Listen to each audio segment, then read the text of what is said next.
పెరిగిన పన్నులు ఆకాశాన్నంటిన ధరల కారణంగా దేశంలో బంగారం డిమాండ్ భారీగా తగ్గింది. ఏకంగా 70% వరకు పడిపోయింది.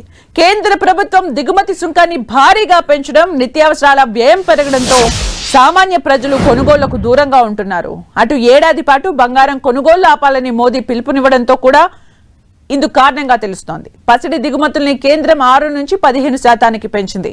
దీంతో పసిడి విక్రయాలు డీలా పడ్డాయని వ్యాపారులు తెలిపారు. గతేడాది మే నెలలో 25 టన్నుల మేరకు బంగారం డిమాండ్ ఉండగా ఈ నెల 13న సుంకాలు పెంచిన తర్వాత వారం రోజుల్లో ఇది 7.5 టన్నులకు పడిపోయింది. పశ్చిమాసియా ఉద్రిక్తతల నేపథ్యంలో ఇంధన, వంట గ్యాస్ ధరలు పెరగడంతో నిత్యావసరాల వస్తువుల ధరలు కూడా ఆకాశాన్ని అంటుతున్నాయి. దీంతో బంగారాన్ని కొనుగోలు చేసే వారి సంఖ్య తగ్గిపోయింది. అలాగే పసిడిపై అన్ని రకాల పన్నులు 9.18% నుంచి 18.45%కి చేరాయి. దీంతో వినియోగదారుల ప్రాధాన్యత జాబితాలో పసిడి పక్కకు పోయింది.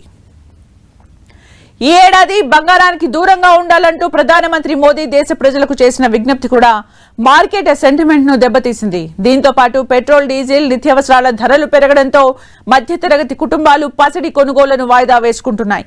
ప్రస్తుతం ముంబై స్పాట్ మార్కెట్లో 10 గ్రాముల స్వచ్ఛమైన బంగారం ధర ఏకంగా 1.57 లక్షలు పలుకుతుండటం గమనార్హం. బంగారం ధరలు ఆకాశాన్ని తాకడంతో కొనుగోలుదారులు తమ బడ్జెట్ కు తగ్గట్టుగా తక్కువ క్యారెట్ ఉన్న లైట్ వెయిట్ నగల వైపు మొగ్గు చూపుతున్నారు. ముఖ్యంగా దక్షిణాది రాష్ట్రాల్లో ఈ మార్పు స్పష్టంగా కనిపిస్తోంది.